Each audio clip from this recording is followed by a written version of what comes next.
नमस्कार विद्यार्थी मित्रों, चैप्टर नंबर 1 हिसाबी पद्धति और पारिभाषिक शब्दों के अंदर लास्ट लेक्चर के अंदर अपने पढ़े थे पूंजी किसे कहते हैं, आहरण किसे कहते हैं, संपत्ति और दायित्व किसे कहते हैं और अंत में पढ़े थे लेनदार और देनदार। आज इनके आगे चलते हैं। आज जो अपने पढ़ने वाले वो नेक्स्ट टर्म है आवक। आवक यानी होता है प्राप्तियाँ, जिसको अपने प्राप्ति भी कहते हैं। आवक बोले तो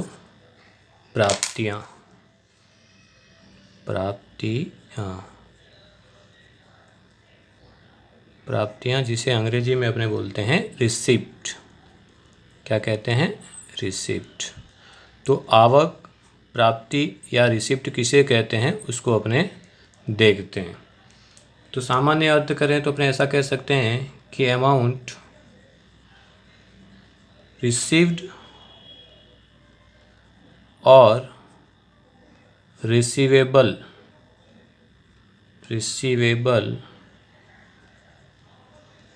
फॉर सेलिंग एसेट्स और गुड्स।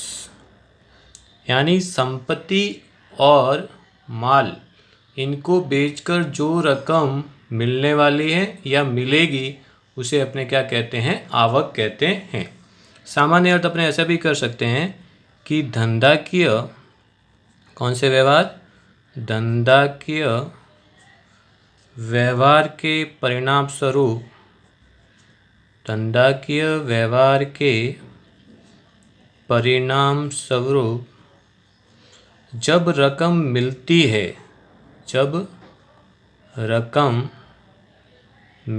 है तो उसे आवक कहते हैं। उसे क्या कहते हैं? आवक या प्राप्ति कहते हैं। आवक कहते हैं।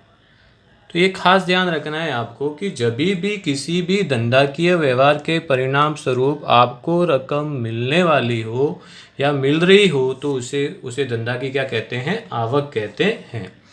आवक को दो भागों में बांटा गया है। आवक दो प्रकार की होती है।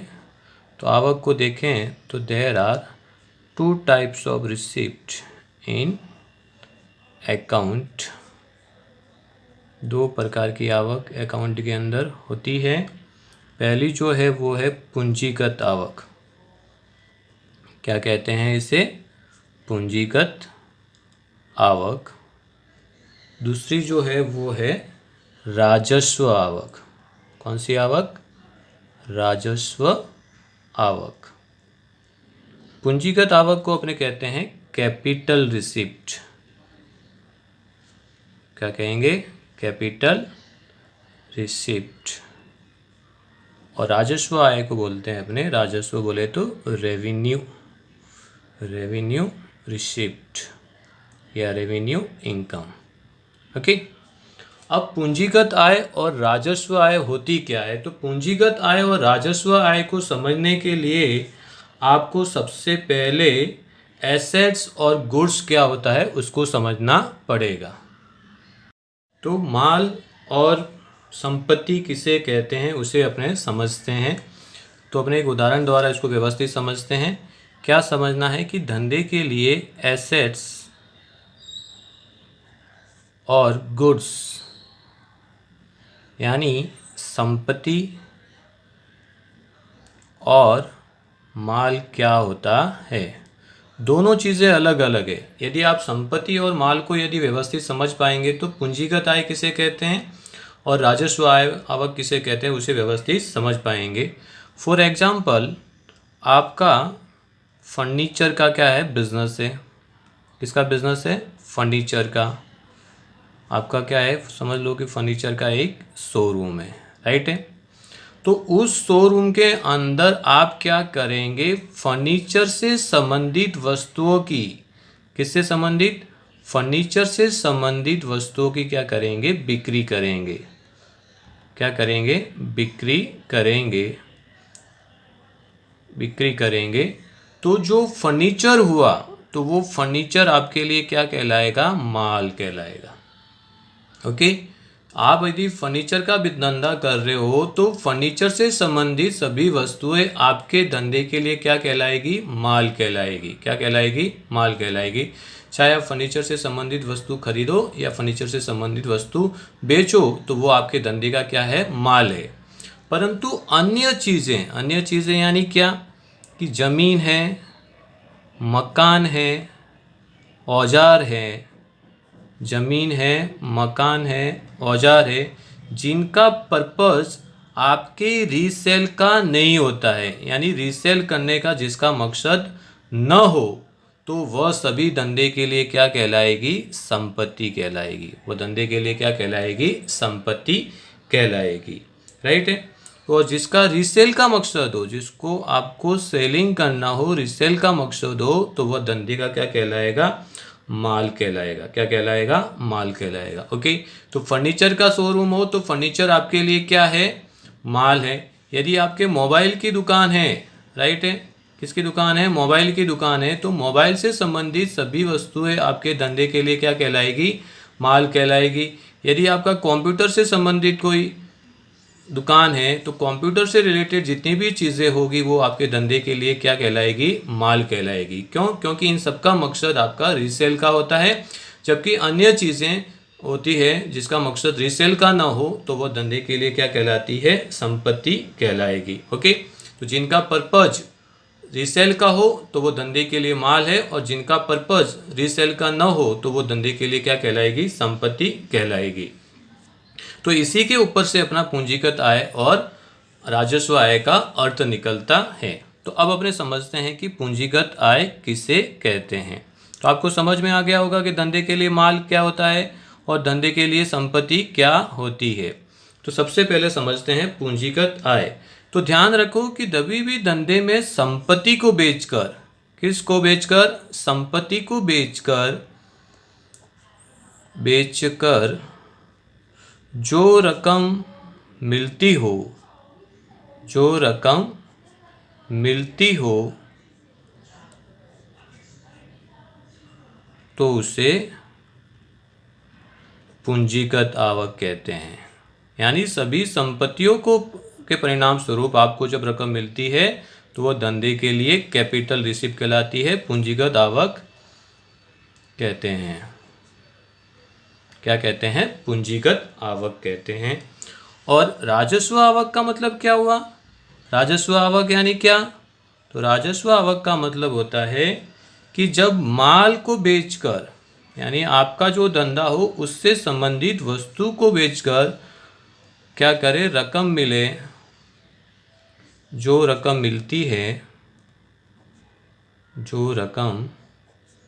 मिलती है या मिलने वाली है, उसे अपने क्या कहते हैं? राजस्व आवक कहते हैं। क्या कहते हैं? राजस्व आवक। क्लियर हुआ आपको? ओके, पूंजीगत आवक और राजस्व आवक किसे कहते हैं? तो पूंजीगत आवक का मतलब क्या? कि जो संपत्ति से संपत्ति के बेचकर परिणाम स्वरूप जो आपको रकम मिलती हो उसे पूंजीगत आवक कहते हैं, और धंधे के माल को बेचकर जो रकम प्राप्त होती है उसे अपने क्या कहते हैं? राजस्व आवक कहते हैं। ऐसा कह सकते हैं कि पूंजीगत आवक जो होती है वो नियमित नहीं होती है। पूंजीगत आवक आपको रेगुलर नहीं मिलती, यानी नियमित आवक नहीं है, जबकि राजस्व आवक जो होती है वो नियमित आवक गिनी जाती है, नियमित आवक होती है। क्लियर हुआ? ओके, तो ये था आपका आवक। तो आवक का मतलब क्या हुआ? कि अमाउंट रिसीव और रिसीवेबल फॉर सेलिंग एसेट्स और गुड्स, जो आपको संपत्ति और माल को बेचकर प्राप्त मिलने वाला हो या मिल रही हो तो वह धंधे के लिए क्या है? आवक है। या फिर धंधाकीय व्यवहार के परिणाम स्वरूप जब रकम मिलती है तो उसे अपने क्या कहते हैं? आवक कहते हैं। आवक दो प्रकार की होती है, पूंजीगत आवक और राजस्व आवक। पूंजीगत आवक का मतलब क्या? तो पूंजीगत आवक को समझने के लिए संपत्ति और माल को समझना पड़ेगा। जो आपका धंधा हो उससे संबंधित जो वस्तुएं होती है उसे अपने क्या कहते हैं? धंधे का माल कहते हैं, और जिनका मकसद क्या होता है? रीसेल का होता है। और जिनका मकसद रीसेल का न हो, जिनका पर्पज रीसेल का न हो, तो जमीन, मकान, औजार तो ये आदि धंधे के लिए क्या कहलाएगी? संपत्ति कहलाएगी। और जब संपत्ति को बेचकर जब रकम प्राप्त होती है, मिलती है, तो उसे अपने पूंजीगत आवक यानी कैपिटल रिसिप्ट कहते हैं। और माल को बेचकर जब रकम आपको मिलती है तो उसे अपने क्या कहते हैं? राजस्व आवक कहते हैं। क्या कहेंगे उसे? अपने राजस्व आवक। ओके, क्लियर, अंडरस्टैंड, आ गया समझ में आवक क्या होती है? नेक्स्ट अपना जो पॉइंट है वो है भुगतान, यानी भुगतान क्या होता है उसको भी अपने व्यवस्थित समझते हैं। भुगतान का मतलब होता है एक्सपेंडिचर या खर्च भी जिसको अपने कहते हैं। तो next condition, next term is भुगतान। भुगतान यानी पेमेंट्स। ओके, तो इसका भी सरल अर्थ अपने देखते हैं कि अमाउंट स्पेंट और लाइबिलिटी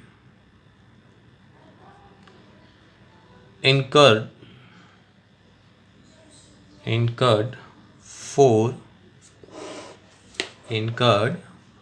for selling या acquiring assets और goods। ओके, अमाउंट स्पेंट और liability incurred for acquiring assets और गुड्स, या फिर अपने ऐसा कह सकते हैं कि धंधाकीय आवक की जैसे ही अपने अर्थ इसको ही ले लेते हैं कि धंधाकीय व्यवहार के परिणाम स्वरूप, धंधाकीय व्यवहार के परिणाम स्वरूप जो रकम चुकाई जाए, क्या की जाए?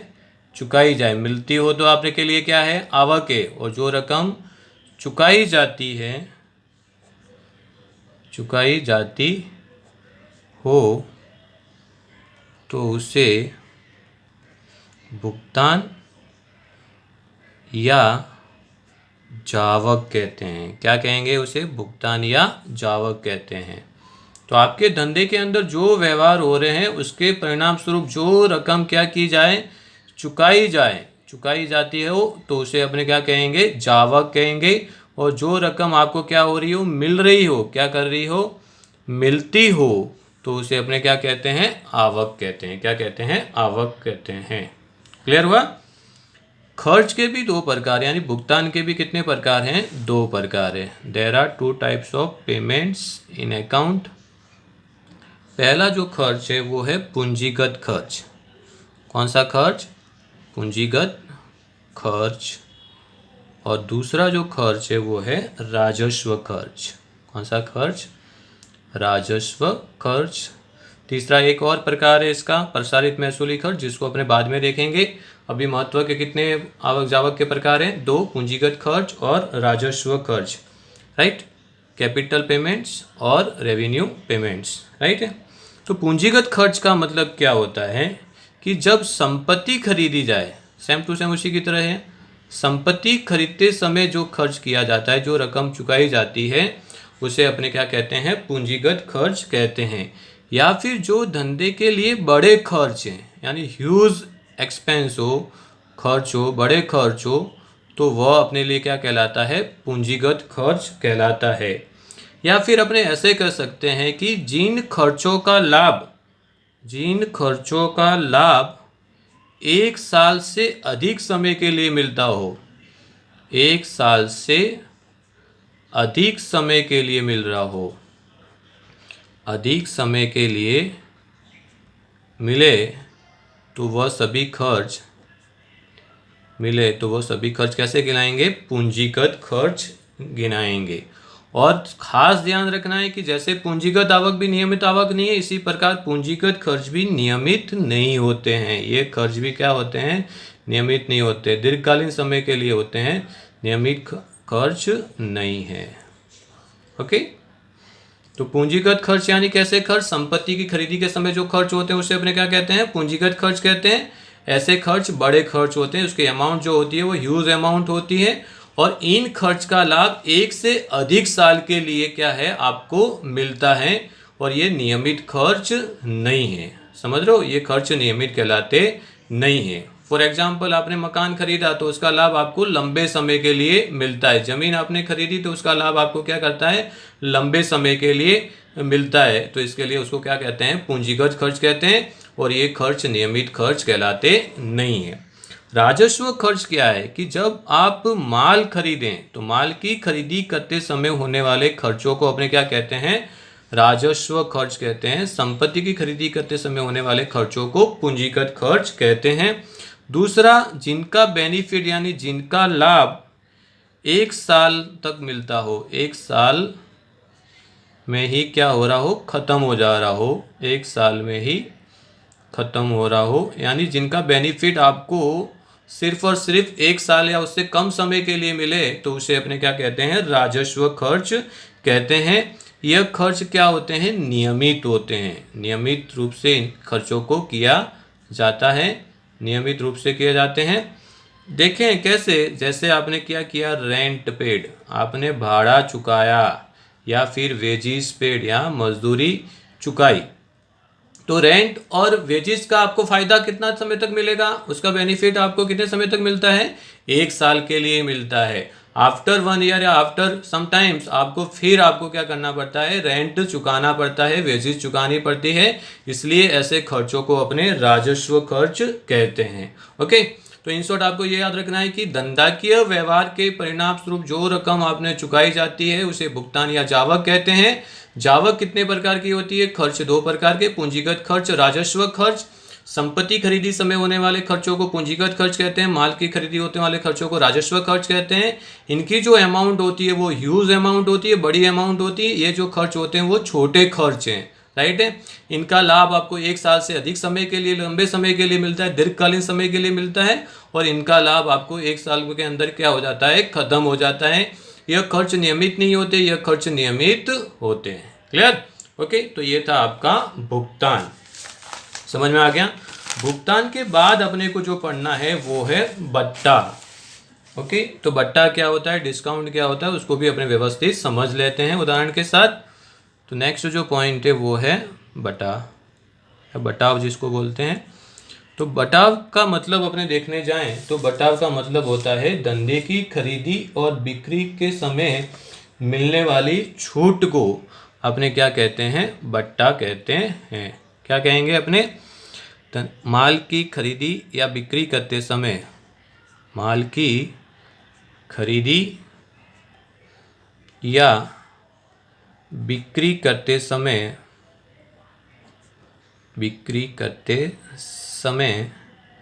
मिलने वाली छूट,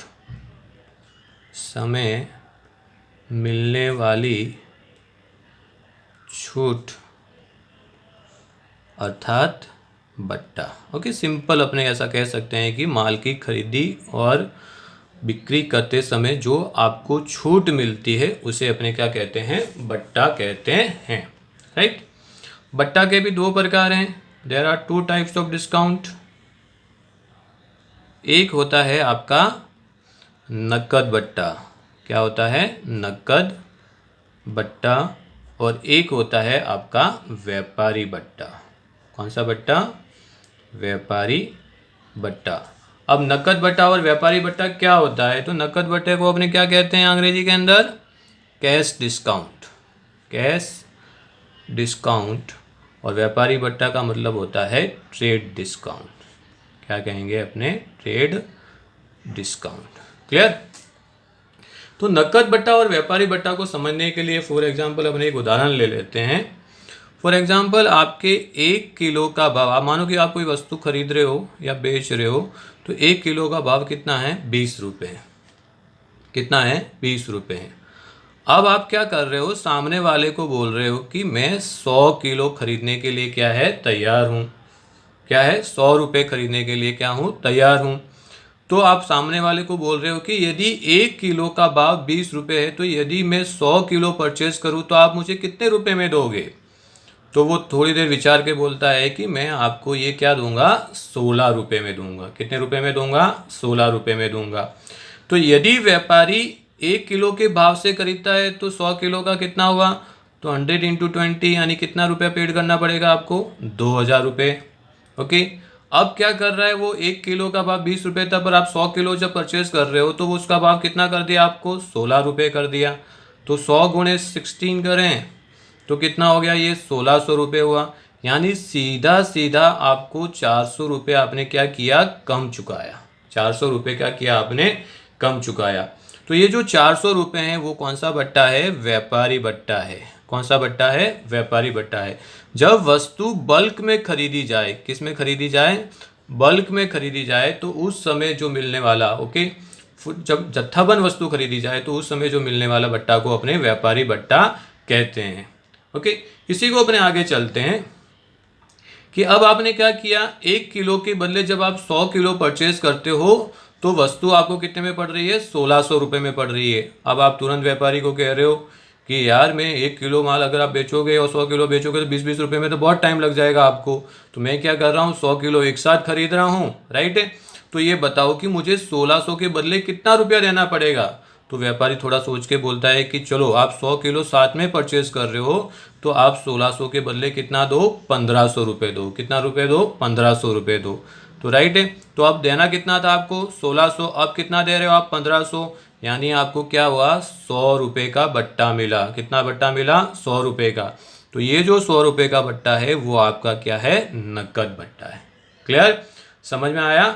ओके, इन शॉर्ट अपने कह सकते हैं कि उधार रकम पे मिलने वाले बट्टा को अपने व्यापारी बट्टा कहते हैं, नकद रकम पे मिलने वाले बट्टा को अपने क्या कहते हैं, नकद बट्टा कहते हैं। क्लियर।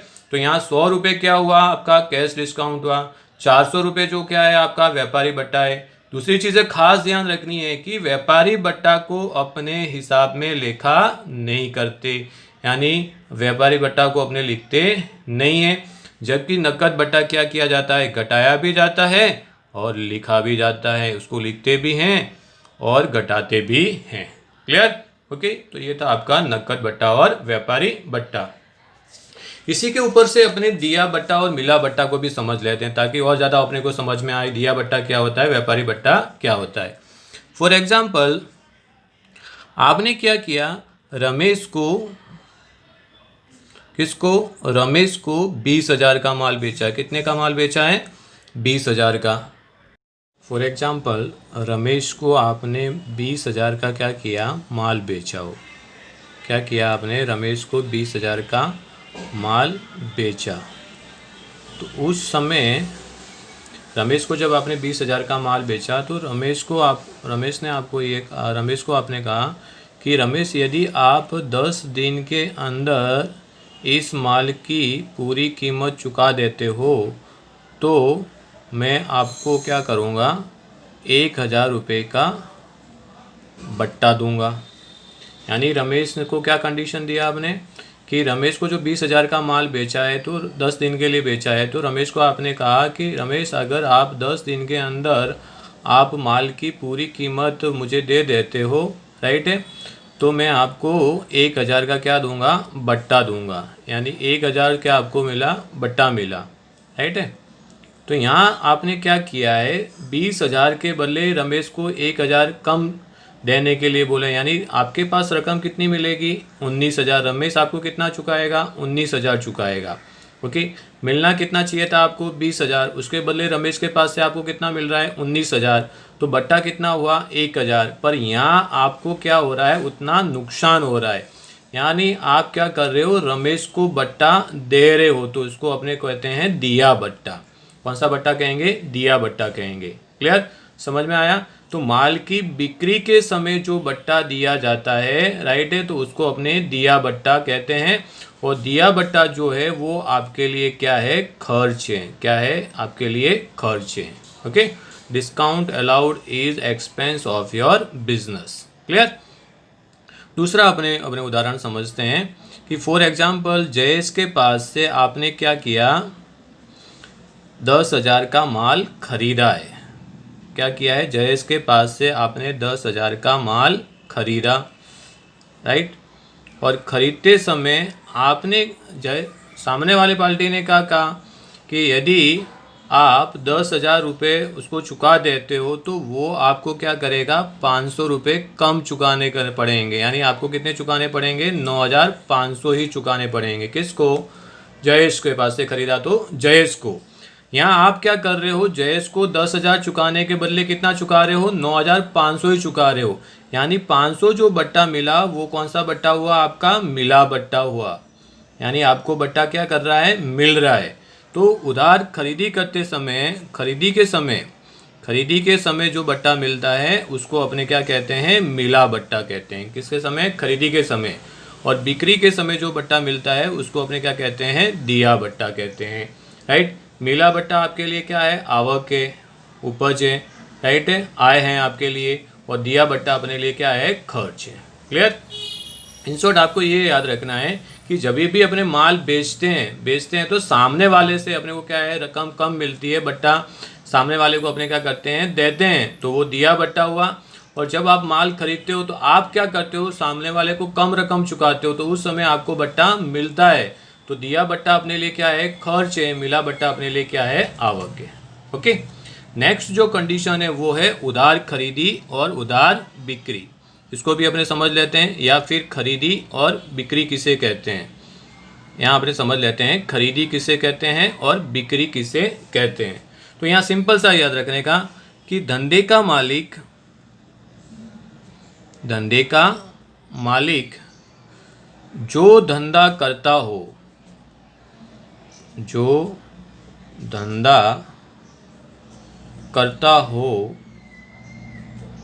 उससे संबंधित माल नकद या उधार किसी अन्य से प्राप्त करें, क्या करें, प्राप्त करें, तो उसे खरीदी कहते हैं। तो उसे क्या कहेंगे, खरीदी कहते हैं। क्या याद रखने का, धंधे का मालिक जो धंधा करता हो उससे संबंधित माल नकद या उधार किसी अन्य से प्राप्त करे तो उसे खरीदी कहते हैं।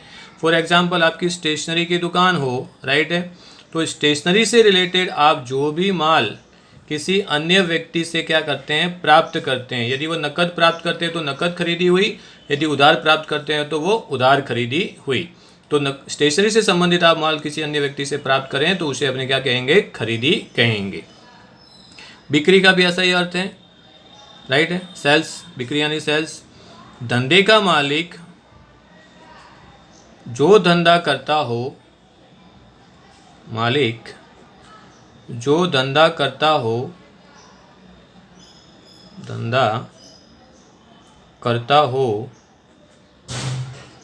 उससे संबंधित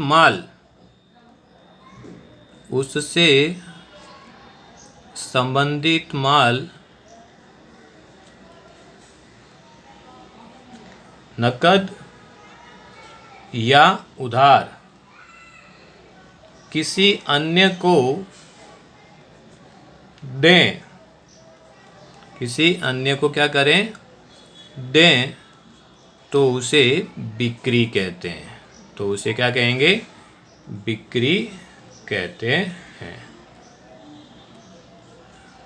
यहाँ क्या है कि धंधे का मालिक जो धंधा करता है उससे संबंधित माल किसी से प्राप्त करें तो उसे क्या कहेंगे, अपने खरीदी कहेंगे। और किसी अन्य व्यक्ति को क्या करें, दें, तो उसे क्या कहेंगे, बिक्री कहेंगे। ओके। फॉर एग्जाम्पल आप किराने के व्यापारी हो तो किराने से संबंधित माल किसी अन्य को क्या है, आप दें, तो वो आपके लिए क्या कहलाएगी, बिक्री कहलाएगी। क्या कहलाएगी, बिक्री। क्लियर। तो ये थी आपकी खरीदी और बिक्री। होप सो कि आपको इस चैप्टर के अंदर दी गई सभी टर्म्स व्यवस्थित समझ में आ चुकी होगी। ओके। यदि समझ में आ गया होगा तो आप इसको व्यवस्थित लिख डालें, ओके, समझें। तो थैंक यू वेरी मच।